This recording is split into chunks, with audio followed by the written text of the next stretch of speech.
ಹಿಂಗೆ ಇಟ್ಕೊಂಡು ಪ್ರೆಸ್ ಮಾಡಿ ಓಪನ್ ಮಾಡಿ ಅಷ್ಟೇ. 1 ಸೆಕೆಂಡ್ ಇಲ್ಲ ಸರ್ ಇದು.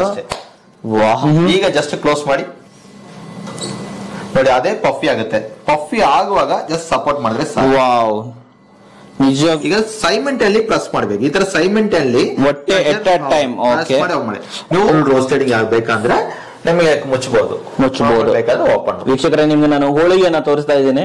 2 hours ಗೆ 1 ಯೂನಿಟ್ ಮಾತ್ರ ಸರ್. 1 ಯೂನಿಟ್ ಮಾತ್ರ. 2 hours ಅಲ್ಲಿ ನಿಮಗೆ 105 ಚಪಾತಿ ಮಾಡಬಹುದು. 40 ಸೆಕೆಂಡ್ ಒಂದು ಚಪಾತಿ ನಾವು ತೋರಿಸಿರೋದು. ಹೌದು. ಸೊ ಇದ್ರ ನೀವು ಈ ಟೈಮ್ ಗೆ ಮಾಡಿದ್ರೆ ನಿಮಗೆ 2 hours ಗೆ 105 ಚಪಾತಿ ಮಾಡಿಸ್ಕೋಬಹುದು. ಆಯಿಲ್ ಬೇಕಾಗಿಲ್ಲ ಸರ್ ಇಲ್ಲಿ. ಆಯಿಲ್ ಬೇಕಾಗಿಲ್ಲ. First oil ಹಾಕಬೇಕಾಗಿಲ್ಲ.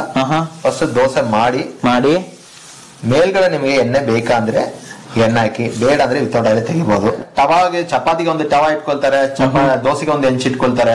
ಇದು ಆತರ ಬೇಕಾಗಿಲ್ಲ. ಇದು ಯಾವುದೇ ವೆರೈಟೀಸ್ ಗೆ ಆಟೋಮೆಟಿಕ್ ಅಡ್ಜಸ್ಟ್ ಆಗುತ್ತೆ. ಅಂದ್ರೆಲ್ಲ ಗ್ಯಾಸಿನ ತಲೆ ಬಿಸಿನೇ ಇಲ್ವಲ್ಲ ಸರ್, ಕರೆಂಟ್ ಹಾಕೊಂಡು ಹಂಗೆ ಮಾಡ್ತಾರೆ. ಈಗ ಗ್ಯಾಸ್ ಬಂದು ತುಂಬಾ ಜಾಸ್ತಿ ಆಗ್ತಾ ಇರ್ತದೆ ಸರ್. ಗ್ಯಾಸ್ ಆಗುತ್ತೆ. ಕರೆಂಟ್ ಬಂದು ಅಷ್ಟೇನಿಲ್ಲ ನಿಮಗೆ. ಟೋಸ್ಟ್ ಆಗಿದೆ, ಬ್ರೆಡ್ ಟೋಸ್ಟ್. ಟೋಸ್ಟ್ ಆಗಿ ಒಂದ್ಸರಿ ಟೋಸ್ಟ್ ಮಾಡಿ ಹಾಕೊಂಡಿದ್ರೆ ಇನ್ನು ಚೆನ್ನಾಗಿ. ನಿಮಗೆ ಆಯಿಲ್ ಹಾಕಿಲ್ಲ, ವಿತೌಟ್ ಆಯಿಲ್ ಅಲ್ಲಿ ಡ್ರೈ ಮಸಾಲಾ ಕಡಲೆ ಬೀಜ ರೆಡಿ ಮಾಡಿಸ್ಕೋಬಹುದು.